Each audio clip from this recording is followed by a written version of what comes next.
Hey, welcome to A Foreigner in the Philippines. Well, this is the next part in our relationship series, and we're trying to cover pretty well everything that you might be faced or need to know or need to at least have looked at for yourself in order to be happy if you come here. I'm just looking, this is number 5. So what's the title? Well, this one is near and dear to me, or certainly near, if not dear, and that is age really just a number? Have you found a Filipina who is so much younger than yourself that if you went back home with her, it might draw a few glances and curious stares? Right up front, I can tell you, you got to get used to the idea that no, she's not my daughter, no, she's not my granddaughter, she's my wife. And unless you want to fight the world, you're going to have to be able to cope with that.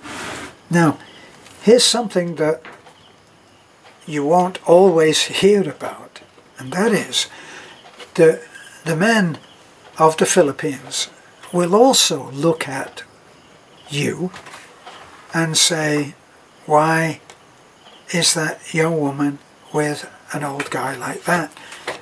And even though initially you actually are sheltered from that by your wife, eventually you will cotton on. You'll get the point.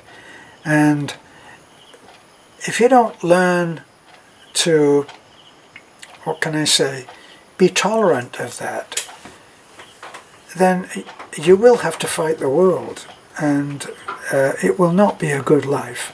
So you need to be able to say, it's okay. And it will come, the looks and all of that will come from mixed company. You may be in a restaurant, as Beth and I were in once. We were in there, and a mixed company of about 6 people came in and sat at a table not too far away from where we were.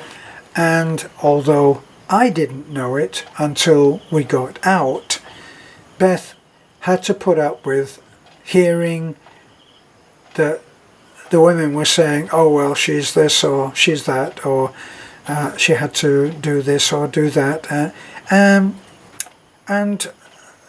a lot of it not nice, to the point that as a foreigner, and foreigners are much more used to confrontation, which is another aspect of living out here, that Filipinas are not into confrontation. They'll let it slide, just let it go. But a foreigner, I would have been inclined to go over as we were leaving and say, by the way, have a nice meal. And I would have had some pretty tasty way of putting over that I knew exactly what they were talking about and that it was none of their damn business. But I'm sheltered from that in that I don't know the language, which I should be attending to much more than I am. And so I didn't suffer from that. But Beth at various times may suffer from that and say, I wish that wasn't the case. It's nothing to do with people.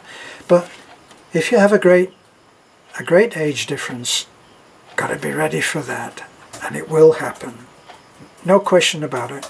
It will happen, especially if you are of an age where your best has not been saved for the last. You know that song, you save the best for last?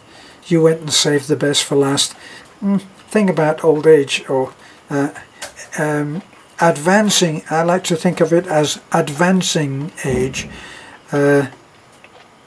It's not always as good as that.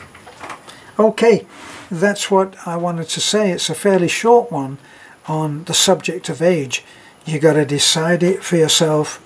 You got to make sure that the person that you are marrying is comfortable with that, and you need to have talked about it, and you need to know that in some cases you may have to leave a place.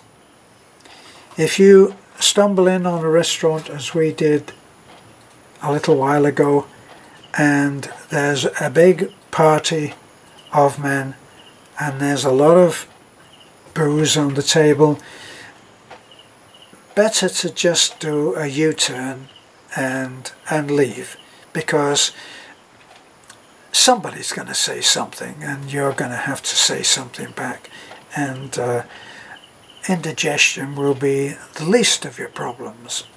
So, this is a foreigner in the Philippines. Here we are. We're getting on, moving on along the way of stuff that you have to look at if you're coming out to the Philippines. Bye for now.